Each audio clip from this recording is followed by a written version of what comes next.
Ya, anak-anak, materi kali ini mengenai pembahasan di tema 5, yaitu mengenai ekosistem. Di subtema 1, di sini kita akan membahas tentang komponen ekosistem. Apa itu ekosistem? Ekosistem merupakan interaksi antara makhluk hidup dan benda-benda tak hidup pada sebuah lingkungan. Ya, bagian hidup dan tak hidup pada sebuah lingkungan saling berinteraksi dan saling bergantung satu sama lain. Di dalam ekosistem tersusun atas individu, populasi, dan komunitas. Individu adalah makhluk hidup tunggal, artinya satu ya. Misalnya seekor kambing, seekor burung, dan sebuah pohon cemara atau satu orang manusia. Tempat individu tinggal disebut habitat. Populasi adalah kumpulan individu sejenis yang menempati suatu daerah tertentu.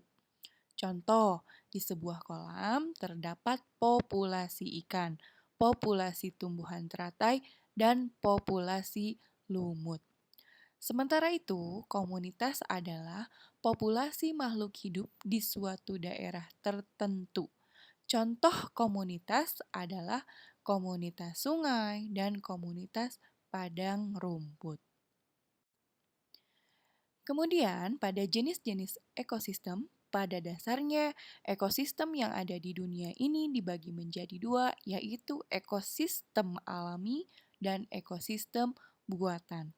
Ekosistem alami terdiri atas ekosistem air dan ekosistem darat.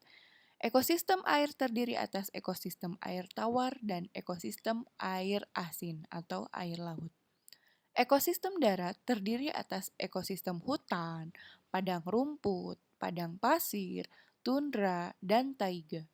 Ekosistem buatan ini merupakan ekosistem yang diciptakan oleh manusia untuk memenuhi kebutuhan manusia.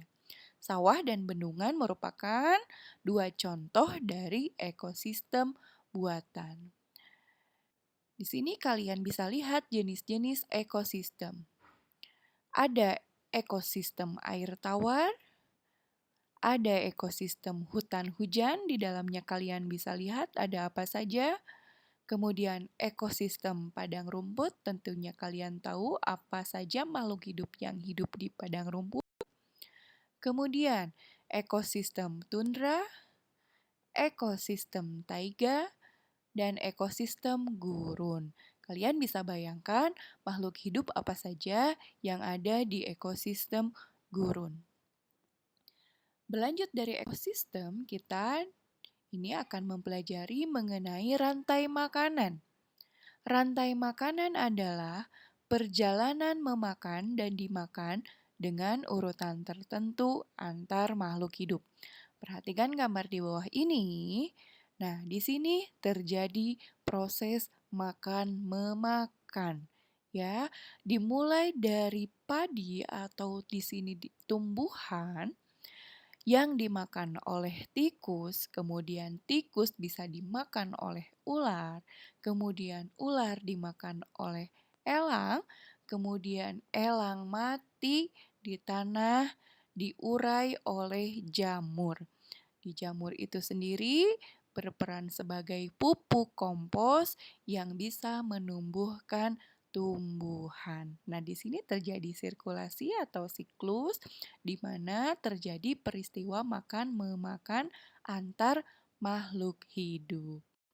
Nah, bisa dibagankan di mana tadi tumbuhan atau padi dia disebut produsen. Kenapa disebut produsen? Karena tumbuhan itu membuat makanannya sendiri. Produsen tadi dimakan oleh konsumen. Tentunya tahu kan kalian apa itu konsumen?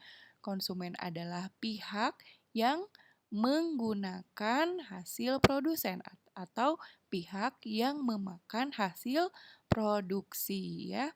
Di sana tadi ada rumput yang dimakan oleh tikus. Tikus di sini disebut sebagai konsumen ke-1. Kemudian tadi kalian ingat tikus dimakan oleh ular. Artinya ular disebut konsumen ke-2 ya, dari ular kemudian dimakan oleh elang, kemudian elang mati diurai oleh pengurai atau oleh jamur. Jamur di sini disebut pengurai. Pengurai menjadi pupuk bagi produsen. Ya, nah di sini ada contoh lain di mana produsen di sini tumbuhan bisa membuat makanan sendiri dengan bantuan air dan sinar matahari, dimakan oleh konsumen satu berupa belalang, belalang dimakan oleh katak, katak disebut konsumen kedua, kemudian katak dimakan oleh ular, ular disebut konsumen ketiga, kemudian ular dimakan elang sehingga elang disebut konsumen keempat. Kemudian elang mati diuraikan oleh jamur dan jamur menjadi pupuk bagi tumbuhan ya. Kemudian dari rantai makanan itu terjadilah jaring-jaring makanan.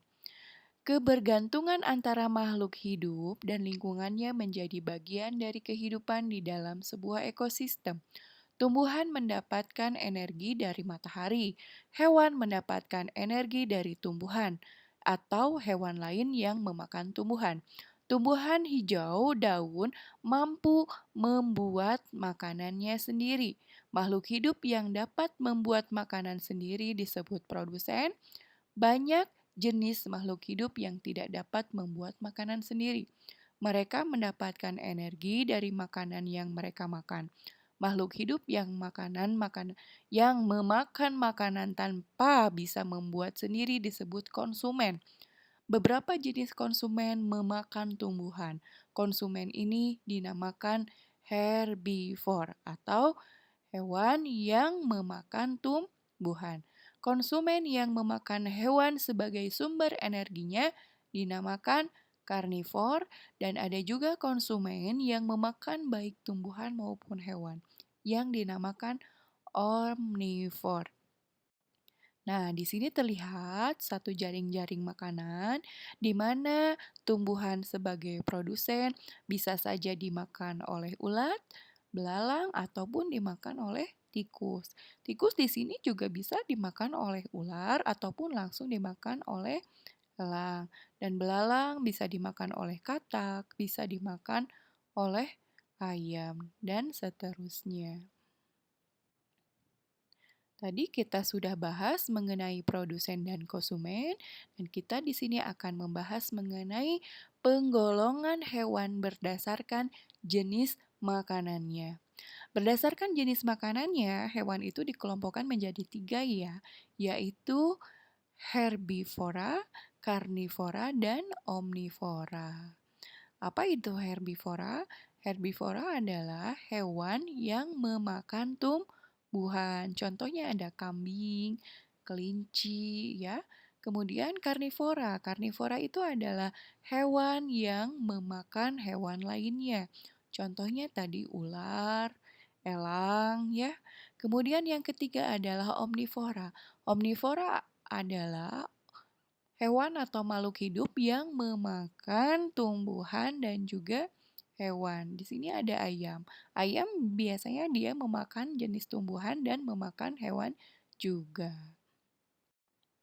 Nah, dari jenis penggolongan hewan berdasarkan jenis makanannya, kita berlanjut kepada daur hidup hewan. Daur hidup atau metamorfosis adalah suatu proses perkembangan biologi pada hewan yang melibatkan perubahan penampilan fisik dan atau struktur setelah kelahiran atau penetasan. Perubahan fisik ini terjadi akibat pertumbuhan sel dan diferensiasi sel yang secara radikal berbeda. Metamorfosis dibedakan menjadi 2 jenis, yaitu metamorfosis sempurna dan metamorfosis tidak sempurna. Apa bedanya ya? Metamorfosis sempurna ditandai dengan perubahan bentuk tubuh pada serangga dengan perbedaan yang sangat terlihat antara fase larva sampai fase imago, artinya sampai dewasa. Metamorfosis sempurna juga sering disebut dengan holometabola. Tahapan metamorfosis hewan yang mengalami metamorfosis sempurna melalui 4 tahapan, yaitu mulai dari telur, larva, pupa, sampai imago. Metamorfosis tidak sempurna disebut juga dengan hemimetabola. Karakteristik dari metamorfosis tidak sempurna adalah perubahan bentuk tubuh antara fase nimpa dan fase imago adalah tidak mencolok ya. Artinya tidak terlalu berbeda. Selain itu, jenis hewan yang mengalami metamorfosis tidak sempurna tidak mengalami fase pupa atau kepompong.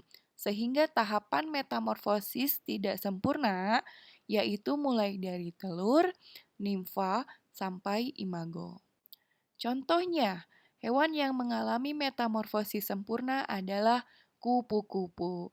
Nah, kupu-kupu ini terlahir sebagai telur, dari telur dia berubah menjadi ulat, kemudian dari ulat berubah menjadi kepompong, dari kepompong dia berubah menjadi kupu-kupu kecil, sampai berubah menjadi kupu-kupu dewasa.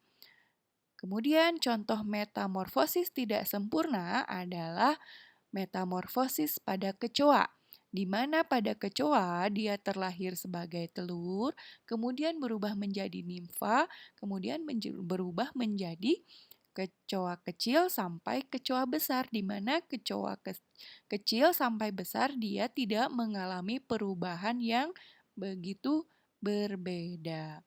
Contoh lainnya, metamorfosis tidak sempurna terjadi pada ikan dan terjadi pada kadal.